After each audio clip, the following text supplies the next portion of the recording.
"Are you out of your mind, Amanda?" Leonard roared, his voice shaking the chandelier overhead. "You're letting them play with trash?" Amanda froze, one knee on the cold marble floor, her fingers still wrapped around a crumpled cereal box. Across from her, James, one of the Billionaire's 7-year-old twins, clutched a banana peel like a trophy. Lucas giggled beside him, his little hands covered in flour. But what shattered Leonard Baker wasn't the flour, wasn't the banana peel, wasn't the chaos. It was the voice, barely a whisper, a sound he hadn't heard in almost 6 months. "Mommy." One word. From James. One word. And his entire world cracked. 12 hours earlier. The private jet soared over New Jersey skies, but Leonard Baker didn't glance out the window once. His custom Rolex tapped silently against the leather armrest with each agitated twitch of his wrist. The deal was supposed to change everything, a multi-million-dollar tech acquisition. Instead, the meeting had ended in disaster. Legal issues, disputes, embarrassment. And so, with nothing but rage in his chest and a migraine blooming behind his eyes, he ordered the pilot to turn back to New York, Brookville Estate, his fortress, his prison. He didn't text, didn't call. He just wanted silence. Back at the estate, Amanda Newman was wiping applesauce from James's cheek when Lucas darted into the pantry. He came back dragging an empty cereal box, squealing, "Trash again?" Amanda smiled softly. It had become their thing. The boys, beautiful, brilliant, and different, didn't speak much. In fact, they barely reacted to anything at all when Amanda first started 2 months ago. But for some reason, they liked cleaning. Or rather, they liked playing cleaning. They'd gather banana peels, crumpled paper, and pretend to save the world like superheroes. It was ridiculous, silly, messy, but it made them laugh. And that laugh, it was sacred. "All right, heroes," Amanda whispered. "Let's clean up the bad guys." They laughed, not loud, but real, heart deep. Lucas bumped her shoulder gently. James took her hand. The front door clicked. Amanda didn't hear it, but Leonard did, the laughter, the sound of joy, foreign and raw. He followed it like a ghost through the halls until he reached the kitchen. And then, "Are you out of your mind, Amanda?" The explosion. Amanda spun, startled. James dropped the banana peel. Lucas froze. Leonard's eyes burned through the flour-covered tiles, the open trash bag, the cleaning rag wrapped around Amanda's wrist like a bandage. But then, that whisper, that sacred, impossible whisper. "Mommy." The world didn't just stop, it rewound. To the hospital, the white sheets, the beeping machines, the car accident, his wife's final breath. She had called him Leo as she let go. And after that, James and Lucas, they went silent. For months. Not a word. Therapists failed. Doctors gave up. But now, with a cereal box and a banana peel and this woman, his son had spoken. And here's the part where I speak directly to you, the viewer. You're watching this unfold. Maybe your heart just skipped. Maybe your throat feels tight. Let me ask you something. If this was your child, and this moment happened right in front of you, what would you do? Would you pull them away or lean in closer? Let me know in the comments. And hey, if you've made it this far, if this story has even slightly tugged your heart, don't just scroll, don't just watch, hit subscribe. Because these are the stories we tell, the ones that matter, the ones that heal, and I promise you, it only gets deeper from here. Silence. Not the kind that settles, the kind that stings. Amanda remained crouched on the floor, too afraid to stand, not because Leonard had yelled, but because of the look in his eyes. He wasn't angry anymore. He was shattered, confused, like someone had just shown him a memory he never knew existed. James had buried his face in Amanda's shoulder now, shaking slightly. Lucas held onto her apron, staring up at Leonard with wide, unsure eyes. Amanda slowly stood, one hand resting protectively on each boy. "Mr. Baker," she started, voice trembling. But Leonard didn't hear her. He was staring at James, his son, his mute son, who had just spoken. The word played on repeat in his head. Mommy. His breath caught. His chest tightened. He didn't say that to me. Not once. Not in 7 years. Not even when his mother was alive. Leonard took a step back. One hand gripped the counter behind him like a man learning how to stand. I came home early, he muttered, more to himself than to Amanda. The Zurich deal fell through. The board's threatening litigation. Everything's a mess. He shook his head, as if that explained any of this. Amanda stayed silent. There was nothing she could say. She knew how this looked. A billionaire walks in to find his children playing with trash, calling the maid mommy. No version of this ends well, not for her. I wasn't, she began again softly. I wasn't trying to cross a line. Leonard looked up sharply. They like it, Amanda said, carefully now. We clean the house like it's a mission. They call it Operation Rescue Earth. It makes them laugh. Playing with trash? His voice was flat, defensive, but quieter now. Yes, she replied, meeting his eyes. But it's not about the trash. It's about connection. It's the only thing they've responded to. Leonard blinked slowly. They call you mommy, he said, and there was no accusation in his voice, only confusion, and maybe even grief. Amanda's heart sank. That wasn't me. I never told them to. They just started saying it. And you didn't correct them? I didn't want to scare them out of it, she whispered. They've never called anyone anything. The room dimmed slightly as clouds moved outside, casting long shadows across the kitchen. The tick of the antique wall clock suddenly sounded deafening. Leonard looked around at the flour on the floor, the open trash bag, the sparkling eyes of his children. This wasn't Amanda's mess. It was his. And now, standing here, then he realized something painful. They had bonded with someone else. Lucas tugged at Amanda's sleeve, holding out a cereal box like a gift. Trash, he chirped. Amanda smiled and took it. Good job, sweetheart. She didn't look at Leonard. She just let the moment be. Leonard turned his eyes toward the ceiling, holding back something sharp behind his ribs. His voice dropped to a near whisper. They used to call her Mama. Amanda looked up. My wife, he said. The grief hit like fog, heavy, swallowing. His voice cracked only slightly. When she died, they stopped talking altogether. Amanda's eyes softened, but she said nothing. For once, silence felt like respect, not absence. Leonard cleared his throat and straightened his jacket. Have them bathed and in bed by 8, he said coldly. We'll talk tomorrow. And just like that, he left, but not before stealing one last glance at the boys. They were laughing again. Because of her. Leonard didn't sleep that night. Not because of the Zurich deal. Not because of the board's threats. Not even because of the quiet. It was because every time he closed his eyes, he heard it again. Mommy. Soft, gentle, from James, like a prayer, to someone else. The next morning, the mansion felt colder. Amanda walked through the halls like a ghost. The usual warmth she carried had dulled into something quieter. She didn't sing to the boys while she dressed them. She didn't bring out their Operation Rescue Earth. She just moved, professionally, carefully. Leonard had said they'd talk today, but by noon he hadn't said a word. He sat at his desk in the West Wing office, pretending to read the same email 3 times. The words blurred. His coffee went cold.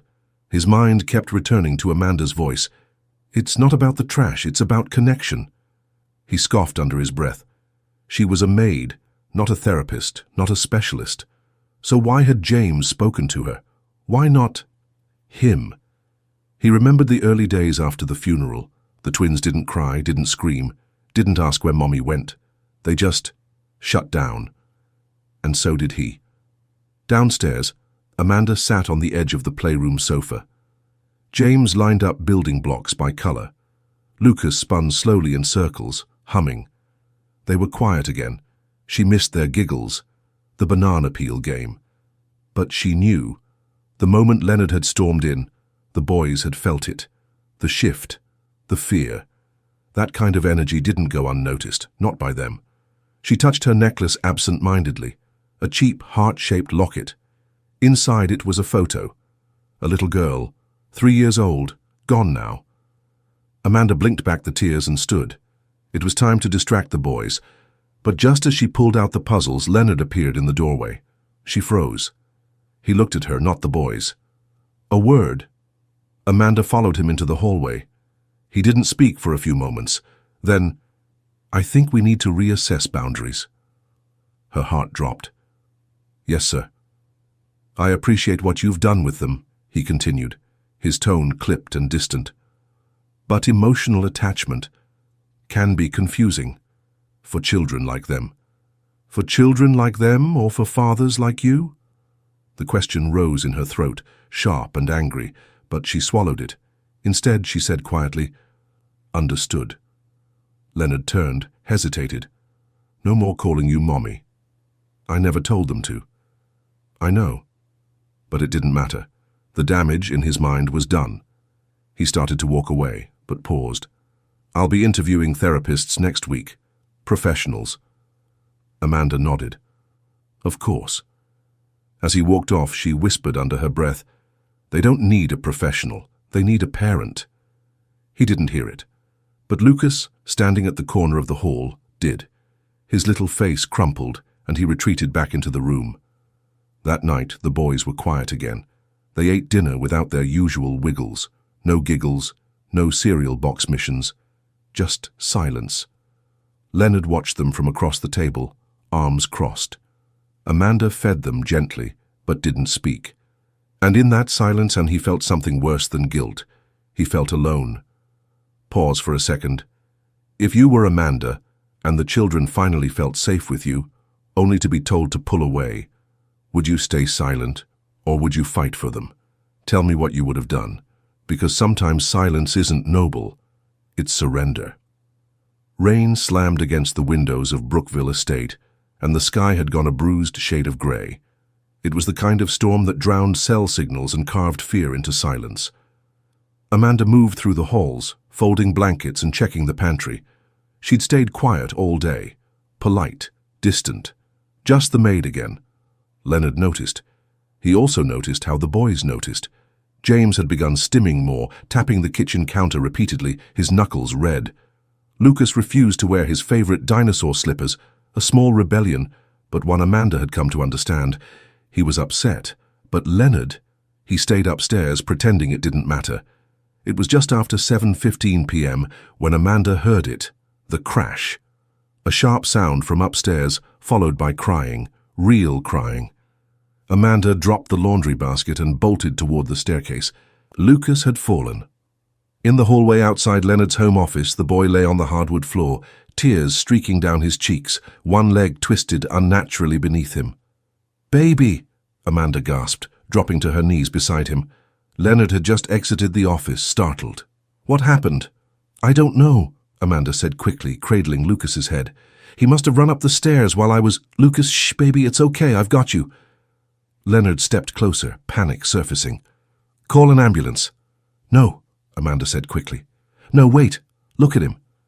Lucas was gasping, eyes wide, fingers curling tightly around Amanda's wrist. "Too much noise will push him over the edge," she said. "Let me calm him down first." Leonard hesitated. "He needs help." "I know," Amanda said, never looking away from Lucas. "But right now, he needs calm." She began humming, soft, rhythmic, the same off-key lullaby she'd hummed the first week she met them. Lucas's sobs softened, his breathing slowed, his fingers loosened.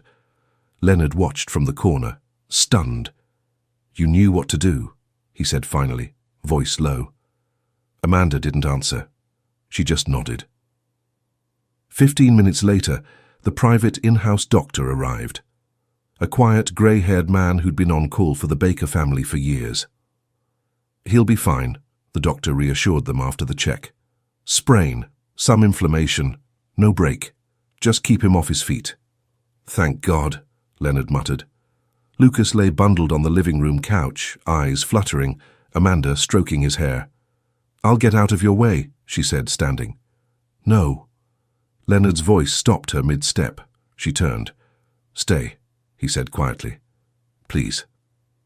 The two of them sat, on opposite ends of the same couch, both watching the child between them sleep. Neither spoke for a long time. Thunder rolled in the distance. Then finally Amanda whispered, "They don't cry around me, not like that." Leonard sighed. "They don't cry around me. At all." Amanda hesitated. "Because they don't think you'll know what to do." He looked at her. Her tone wasn't cruel, just honest. "They don't need a billionaire, Mr. Baker," she continued. "They need someone who sees them." Leonard looked down at his hands. "I see them," he said.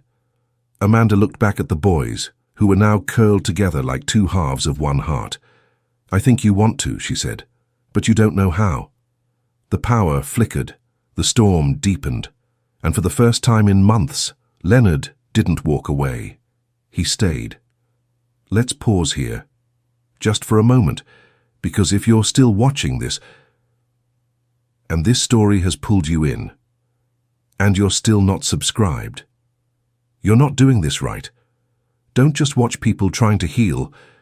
Walk with them. Hit that subscribe button now, because what's coming next is going to change everything." The storm had passed, but the silence stayed. Amanda stood on the back porch just after midnight, a blanket draped over her shoulders, watching the soft mist roll over the Brookville lawn. Inside, the estate was quiet. Lucas had finally fallen asleep, his foot wrapped. James was curled beside him. For once, even the creaky pipes seemed to rest. Leonard stepped out, hands in his pockets. He didn't say anything at first, just stood beside her, listening to the night. "You used to be a mother." Amanda didn't flinch. He'd said it gently, not as a question, as a truth. She nodded slowly. "I found the photo," Leonard continued, eyes fixed on the garden hedge. "In your locket. A little girl." Amanda's throat tightened. "Her name was Lila." Leonard turned his head slightly toward her. He waited. Amanda took a breath and let herself unravel.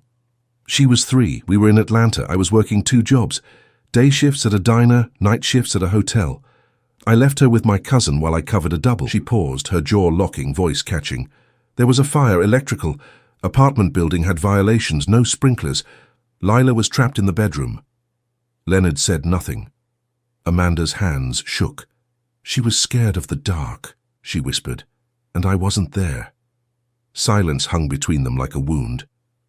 "I lost everything that day," Amanda continued, eyes filling. "Not just her. After that I couldn't sleep, couldn't work. People called me irresponsible, said I should have been home, even family. I couldn't afford to fight it. I lost custody of my nephew. CPS ruled me unstable." She laughed bitterly. "I cleaned houses to survive, changed names, took whatever jobs I could." Leonard looked at her, really looked at her. "Why didn't you tell me?" She wiped her cheek. "Because people like me don't get the luxury of being seen." "Not really. I'm the maid, the woman who folds towels and makes the beds. Not the woman whose child died in a fire while she was trying to keep the lights on." He took a step closer. "But you're the first person my sons have spoken to in months," he said softly. "The first person who made them laugh." Amanda shrugged. "They just needed someone who didn't see them as broken." Leonard inhaled sharply, as if her words had hit bone. "Is that what you see in me?" he asked. Amanda turned to him, eyes tired but kind. "I see a man who loved deeply and lost everything. I see someone too scared to feel again. And I see 2 boys, desperate for him to try." The wind picked up slightly, brushing against them like a memory. For a moment, they stood shoulder to shoulder, not as billionaire and maid, not as employer and help, but as 2 grieving souls, brought together by the children still clinging to hope between them. Inside the house, James stirred. He whispered something. "Mommy." Not to Amanda. to Leonard. The man froze. Amanda touched his arm gently. He's trying. Morning sunlight poured through the tall windows of Brookville Estate, painting long streaks across the hardwood floors. For the first time in a long time, it didn't feel like a museum. It felt warm. Amanda stood at the stove, flipping pancakes, banana, just the way the boys liked them. She wore a soft blue hoodie instead of her usual black uniform. Leonard had insisted. "You're not staffed today," he'd said. She still didn't quite believe it. The twins were at the kitchen island, coloring. James held a blue crayon in his left hand, carefully filling in the sky. Lucas was scribbling something chaotic in orange and giggling to himself. Leonard sat nearby reading emails on his tablet, but every few minutes he looked up, not at his inbox, at them. "Pancakes smell good," he said, breaking the silence. "They're banana," Amanda replied, "with a little vanilla and cinnamon. It's what I used to make for Lila." Leonard paused. "She must have loved them." Amanda smiled. "She did, but only if I let her mash the bananas first. She used to say, 'Smushy bananas taste happier.'" Lucas suddenly mimicked the word, "Smushy," and burst into laughter. Amanda laughed too, genuinely. Leonard watched her. Then, without thinking, he chuckled. The sound felt foreign, but not unwelcome. After breakfast, they brought out the twins' capes, old pillowcases Amanda had cut and turned into hero gear. "Operation Rescue Earth," Lucas yelled, running across the living room. James followed, flapping his arms. Leonard looked confused. "What exactly are they rescuing?" Amanda grinned. "Recycling, trash, the environment. Basically whatever they understand as the bad guys. It gives them control. A mission." Leonard leaned against the wall, arms crossed, but with a softness in his eyes. "And who gave them this idea?" Amanda shrugged. "A desperate maid with a background in grief and banana pancakes." He didn't respond. Not at first. Then, in a quiet voice, "I was wrong about you." Amanda looked at him, guarded. "What do you mean?" "I thought you were overstepping, making things messy." He paused. "But maybe messy is what they needed. What I needed." She blinked, surprised. "Maybe," she said softly, "you needed to stop pretending everything was clean." Their eyes met, not romantically, not yet, but with an honesty that trembled between them. Later that afternoon, as the boys napped, Leonard sat beside Amanda on the back patio. "I don't talk about her much," he admitted, voice distant. "Their mom. Her name was Camille." Amanda nodded. "You don't have to." "I do," he interrupted gently. "I just, haven't had anyone to talk to." He looked at her, eyes glossy but clear. She had this terrible laugh, like a goose being strangled. "But God, I miss it," Amanda smiled. "I used to try to fix everything," he said. "Boardrooms, finances, even grief. But you don't fix. You sit in the middle of it and make space for healing." She swallowed, hard. It was the kindest thing anyone had said to her in years. Inside, Lucas stirred in his sleep. Amanda rose to check on him. As she walked away, Leonard whispered to himself, "Mommy." But this time, it wasn't confusion. It was acknowledgement. The next few days were different, lighter. The boys smiled more. James began humming again. Lucas started naming colors. Amanda didn't wear the black uniform anymore. "Leonard," he laughed. Once, out loud. For the first time, the mansion didn't feel like a memory vault. It felt like something was becoming. And that terrified Leonard. Because in his world, nothing good stayed. It started with a phone call. Leonard was in his study when it rang. Unknown number. But the voice on the other end? Cold. Sharp. Legal. "Mr. Baker, this is Attorney Ronald Hayes with CPS Atlanta. You may not be aware, but your employee Amanda Newman is listed in a closed but flagged file involving child negligence and loss of custody." Leonard sat up straight. "Excuse me?" "She applied under a different name, but we recognized her photo when it ran in that Forbes article about your return to Brookville. You might want to reconsider who's caring for your sons. Click. That night, Leonard didn't speak to Amanda. He didn't smile at the boys, didn't ask about pancakes, didn't sit on the patio. He just watched, from a distance, until she noticed. "Is something wrong?" Amanda asked gently as he passed her in the hallway. Leonard didn't stop walking. "We'll talk later." It was ice. Freezing. Amanda's heart sank. Later came.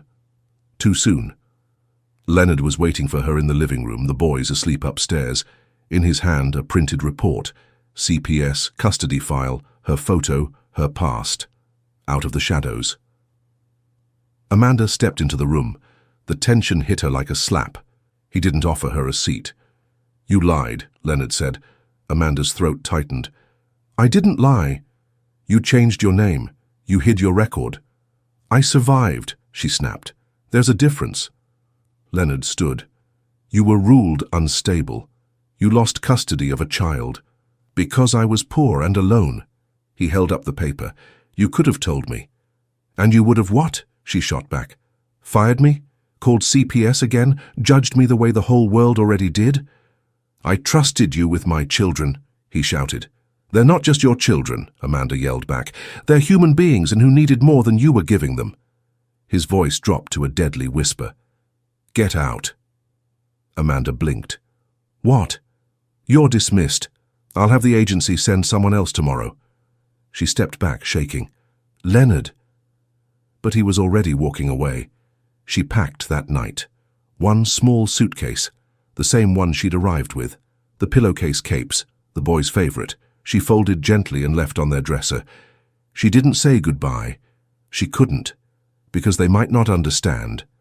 But they would feel it. The loss. Again. Upstairs, Leonard stood at the boys' door, watching them sleep. Lucas twitched. James muttered something in his dream.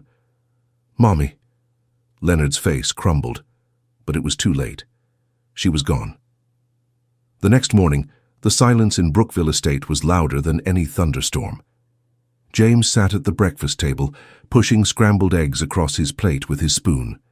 Lucas just stared out the window, watching raindrops slide down the glass. Their capes, the pillowcase ones Amanda had made, were folded neatly on the table. Leonard watched them from the kitchen archway. They hadn't laughed once, hadn't said a word, not even a whisper of "Mommy." He tried. He really did. He made them oatmeal, put cartoons on, even sat on the floor with them. But they looked through him, like glass.